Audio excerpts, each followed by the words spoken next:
అఖిల్ వల్లనే ఈ మ్యాచ్ ఓడిపోయాం. కాదు అఖిల్ స్వార్థం వల్లనే ఈ మ్యాచ్ మనం ఓడిపోవాల్సి వచ్చింది. సో అసలు మ్యాచ్ ఏంటి, అఖిల్ వల్ల ఓడిపోవడం ఏంటా అనుకుంటున్నారా? ఎస్, మీరు విన్నది నిజమే. సో రీసెంట్గా సెలబ్రిటీ క్రికెట్ లీగ్ సీజన్ 11 అయితే నడుస్తూ ఉంది.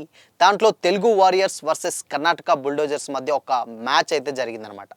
సో CCL ఫ్యాన్స్కి ఇది డెఫినెట్గా తెలిసే ఉంటుంది. సో అసలు ఈ మ్యాచ్ మరి అఖిల్ గారి వల్ల ఎందుకు ఓడిపోయింది ఏంటి అనేది ఇప్పుడు సోషల్ మీడియాలో కూడా పెద్ద ఎత్తున ఒక వైరల్గా మారింది.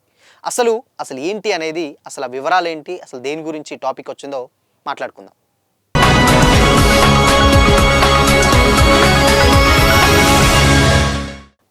Hi hello, welcome to Disha TV.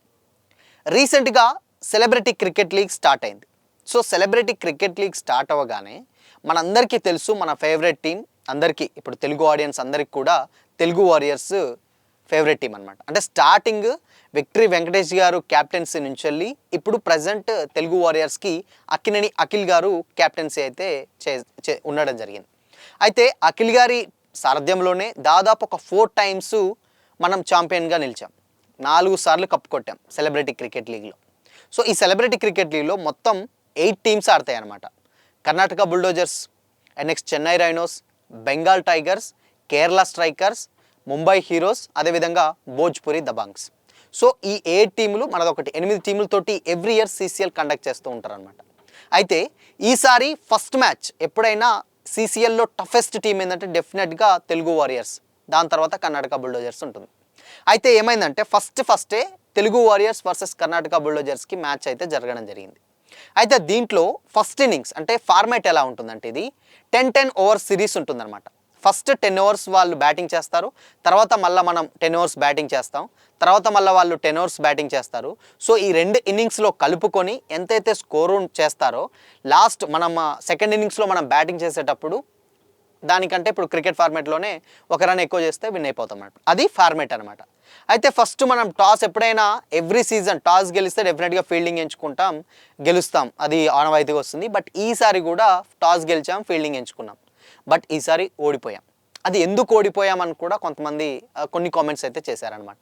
అయితే తెలుగు వారియర్స్లో బేసిక్గా చాలా స్ట్రాంగెస్ట్ టీం అంటే కర్ణాటక టీం అంటేనే మనకు రఘు గారు చెప్పినట్టు మనకు పాకిస్తాన్ టీం లాగా దాని మీద అంత అగ్రెసివ్ తోటి ఆడతాం అండ్ టఫ్ టీం అని కూడా ఆయన చాలా సందర్భాల్లో చెప్పారు, రవితేజ గారి తమ్ముడు. అయితే అక్కడ ఏమైందంటే స్టార్టింగ్ మ్యాచ్ జరిగినప్పటి నుంచి వెళ్ళి సో ఫస్ట్ 5 ఓవర్స్ చాలా బాగా ఆడారు. అంటే ఫస్ట్ 5 ఓవర్స్ వికెట్స్ పడుతున్నాయి, మంచి మంచి బ్యాట్స్మెన్స్ని కూడా అవుట్ చేశారు. బట్ లాస్ట్ 5 ఓవర్సే మొత్తం ధారాళంగా పరుగులు కూడా ఇచ్చారనమాట. సో అసలు పరుగులు ఇచ్చేసారు, మనం ఆడతాం బాగానే ఉంది అని అనుకుంటున్నారు. కానీ ఇక్కడ ఏమైందంటే సెకండ్ ఇన్నింగ్స్లో అంటే మనం స్టార్ట్ చేసినప్పుడు అఖిల్ గారు 51 హాఫ్ సెంచరీ చేశారు, ఓకే అది బాగానే ఆడారు, ఆయన పరిధిలో ఆయన బాగానే ఆడారు. బట్ కాకపోతే ఇక్కడ ఏమైందంటే ఉన్నటువంటి ప్లేయర్స్ ఎవరైతే ఉన్నారో ఆ ప్లేయర్స్ని ఎందుకు బౌలింగ్ కానీ బ్యాటింగ్ కానీ దింపలేదు అఖిల్ గారు. అండ్ ఆట రాని వాళ్ళు అంటే బేసిక్గా అంత ప్రభావం చూపని వాళ్ళని ఎందుకు కర్ణాటక లాంటి టఫ్ టీం మీద దింపారని కూడా అన్నారు. ఎందుకు అనంటే అక్కడ ఫస్ట్ మ్యాచ్లో ప్రిన్స్ మనకు తెలిసిందే, ప్రిన్స్ గారు చాలా బాగా ఆడతారు, హీరో ప్రిన్స్ గారు. అండ్ సేమ్ టైం అక్కడ ఆదర్శ్ గారు కూడా చాలా బాగా ఆడతారు. ఆదర్శ్ అండ్ ప్రిన్స్ వీళ్ళిద్దరి కాంబినేషన్ చాలా బాగుంటుంది. ఎస్పెషల్లీ వీళ్ళు ఫస్ట్ బౌలర్స్ అనమాట. ప్రిన్స్ గారు ఓపెనింగ్ బ్యాటింగ్ దిగుతారు, అది వేరే విషయం. బట్ ఆదర్శ్ గారు బౌలింగ్ కూడా చాలా బాగా చేస్తారు, ఆయన ఫేస్ బౌలర్. బట్ కాకపోతే వీళ్ళిద్దరికీ కూడా వీళ్ళు బ్యాటింగ్ కంటే ఎక్కువగా బౌలింగ్ చేస్తారనమాట. అయితే వీళ్ళిద్దరికీ ఆ బౌలింగ్ అనే ఛాన్స్ అనేది ఇవ్వలేదు అసలు ఎందుకు ఇవ్వలేదని కూడా చాలామంది డౌట్ అయితే వ్యక్తపరిచారు అండ్ కామెంట్స్ కూడా చేశారు. ప్రిన్స్ చాలా బాగా బౌలింగ్ చేస్తాడు, బౌలింగ్ ఎందుకు ఇవ్వలేదు, అండ్ ఆదర్శ్ కూడా చాలా బాగా బౌల్ చేస్తాడు, ఎందుకు ఇవ్వలేదు అని కూడా అన్నారు. అండ్ నెక్స్ట్ బ్యాటింగ్ ఫార్మేట్లో అఖిల్ గారి స్వార్థం డెఫినెట్గా కనిపించింది అన్నారు. ఆయన ప్రతిసారి ఆయన స్ట్రైక్ రొటేట్ చేయడానికి ప్రతిసారి 2 రన్స్ తీయడం వల్ల సో సచిన్ జోషి గారు మనకు తెలుసు, సచిన్ జోషి గారు చాలా బాగా ఆడతాడు, ఆయన ఈవెన్ మౌనమేళనోయి సినిమా హీరో కూడా అండ్ ఓనర్ కూడా తెలుగు వారియర్స్కి. ఆయన వచ్చిన తర్వాత కూడా ఆయన ఫస్ట్ 2 తీశారు, బట్ అది ఆయన ఇంజూర్ అవ్వడం వల్ల కొంచెం పరిగెడతలేడు. బట్ నెక్స్ట్ టైం కూడా అంటే మ్యాచ్ అప్పటికే చాలా టఫ్ పొజిషన్లో ఉందన్నమాట అంటే గెలవడానికి. అయినా కానీ 2 పరుగులు రావాలని చెప్పేసి మళ్ళీ వచ్చే కాడ కూడా 2 రన్స్ తీసి సచిన్ జోషి గారిని అవుట్ చేశారు అఖిల్ గారు అని కూడా అన్నారు. బట్ క్యాప్టెన్ అయితే బౌలర్స్కి మంచి బౌలింగ్ చేసేటోళ్ళకి బౌలింగ్ ఇవ్వలేదు అండ్ బ్యాటింగ్ ఫార్మేట్ కూడా దింపలేదు. అండ్ సాంబా అని ఒక క్రికెటర్ అంటే ఆయన ఒక యాక్టర్ ఉన్నాడు, ఆయన కూడా వచ్చి బౌల్ చేశాడు. ఆయన ఉన్న పర్సనాలిటీకి ఆయన ఆడే విధానం వేరుండాలి. బట్ ఆయన అసలు చాలా అంటే చాలా వరస్ట్గా ఆడాడు. అది మాత్రం అందరికీ తెలిసిందే అని కూడా కొంతమంది కామెంట్ చేస్తున్నారనమాట. సో ఎందుకు మరి అంటే ప్లేయర్స్ ఉన్న వాళ్ళని నందకిషోర్ గారు లాంటి వాళ్ళు సీనియర్ ప్లేయర్స్ ఉన్నా కానీ వాళ్ళని కాకుండా ఎందుకు నార్మల్ వాళ్ళకి ఎందుకు ఇచ్చారు అఖిల్ గారు? అండ్ అఖిల్ గారు ఇప్పుడు ఇవ్వడం వల్ల CCL ఇప్పుడు ఫార్మేట్ అనేది అంటే టాప్ 1లో ఎప్పుడైతే టాప్ 1 ఎప్పుడైనా టాప్ 1 తెలుగు వారియర్స్ ఉండేది.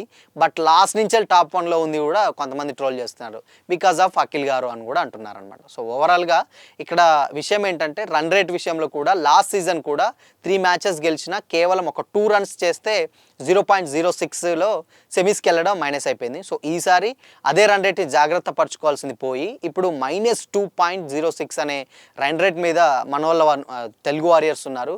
బట్ ఈసారి కప్ ఎలా కొడుతుంది, ఇలాంటి స్వార్థపు ఉన్నటువంటి డిసిషన్స్ తీసుకుంటే ఎలా విన్ అవ్వగలుగుతాం? టీం అంటే క్యాప్టెన్ అంటే డెఫినెట్గా మంచి ప్లేయర్స్ ఎవరు ఆడుతున్నారో వాళ్ళు పిక్ చేసుకొని వాళ్ళకు ఇన్స్ట్రక్షన్స్ ఇచ్చి ఆడిపియాలి. కానీ ఆడేటి వాళ్ళని పక్కన పెట్టేసి మిగతా వాళ్ళకి ఎందుకు ఛాన్స్ ఇచ్చారని కూడా కొంచెం చర్చ అయితే జరుగుతుందన్నమాట. సో ఓవరాల్గా టీం తెలుగు వారియర్స్ CCLలో ఓడిపోవడానికి కారణం కెప్టెన్ అఖిల్ గారు.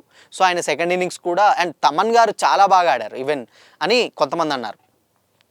అఖిల్ గారు బాగాలేదు ఆయన స్వార్థం వల్ల కానీ కట్ చేస్తే తమన్ గారు నెక్స్ట్ టైం బ్యాటింగ్ వచ్చినప్పుడు చాలా బాగా ఆడాడు. ఆయన క్రీజ్లో ఉన్నంతసేపు మ్యాచ్ నిజంగా తెలుగు వారియర్స్ గెలుస్తుందేమో అని కూడా కొంతమంది చాలామంది అనుకున్నారు, ఇంక్లూడింగ్ నేను కూడా అనుకున్నా. అంటే ఆ రేంజ్లో ఉంది ఆయన బ్యాటింగ్.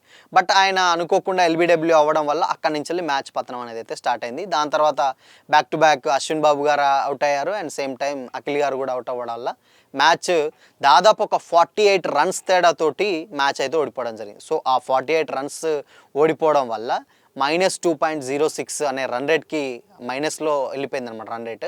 బట్ ఈసారి సెమీస్ మరి డెఫినెట్గా 3 మ్యాచెస్ ఉన్నాయి. ఆ 3 మ్యాచెస్లో ఎవ్రీ మ్యాచ్ 50-50 రన్స్ కానీ స్కోర్ చేస్తే కానీ ఆ రన్ రేట్ అంటే ప్రీవియస్గా లాస్ అయినటువంటి రన్ రేట్ని మళ్ళీ మనం కంబ్యాక్ ఇవ్వగలుగుతాం. సో అప్పుడే సెమీస్కి ఎంటర్ అయ్యే ఛాన్స్ అయితే ఉంటుంది. సో ఇది మొత్తంగా ఏంటంటే ఆడొచ్చిన వాళ్ళని పక్కన పెట్టేసి ఆడరాని వాళ్ళని ఆడిపించి అఖిల్ గారు మ్యాచ్ని ఓడగొట్టారని కూడా సోషల్ మీడియాలో చాలా పెద్ద ఎత్తున కామెంట్స్ అయితే జరుగుతున్నాయి. సో మరి ఈ మ్యాచ్ మీద CCL డెఫినెట్గా సపరేట్ ఫ్యాన్ బేస్ ఉంటుంది. సో CCL మ్యాచ్ చూసిన వాళ్ళు అసలు ఆ మ్యాచ్ మొత్తం చూసిన వాళ్ళు ఏమనుకుంటున్నారో ఈ వీడియో పైన మీ అభిప్రాయం ఏంటో కామెంట్ చేయండి.